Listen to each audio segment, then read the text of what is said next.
و واقعا جناب رسول الله صلی الله علیه و سلم وقتی که حاجت که پیدا کردن علم را با آواز بلند به مردم میرسانیدن. خیلی که در صحیح مسلم آمده است در حدیث جابر رضی الله عنه گفتن که کان النبی صلی الله علیه و سلم اذا خطب و ذکر الساعه اشتد غضبه و علی صوته. جناب رسول الله صلی الله علیه و سلم اگر خطبه جمعه خوانند و علی الخصوص ذکر قیامت شود اشتد غضبه، غضبشان سخت میشد.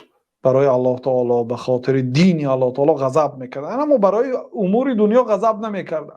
روز آمدن گفتن یگان چی دارید خوریم؟ گفتن که هیچی نداریم یا رسول الله. گفتن که این نیدن صائم. این باشه من روزه دار بودم.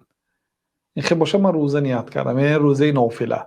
در حدیث جابر وقتی که جابر خوابش میبرد در سفر اومده با اسبش به نزد پیامبر صلی الله علیه و سلم همراه میشود و اوزانگی اسب جابر پای پیامبر صلی الله علیه و سلم رو یعنی عذاب میدهد. اومده میرسد و پیامبر صلی الله علیه و سلم آواز میبرد میکنن، یعنی از شدت علم.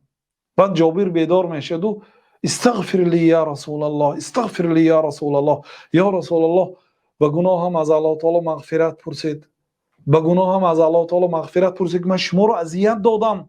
گفته وقتی که ترسید گفتن که سر راه گرد، یعنی پروا نکن.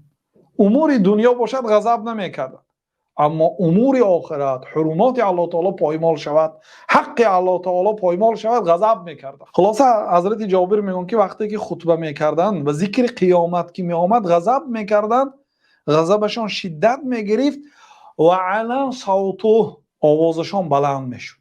چون آوازی بلند گاهها در قلبها تأثیر میکند، خوابها را هوشیار میکند، یعنی گاه آواز را بلند میکردند و این رسانیدن علم است.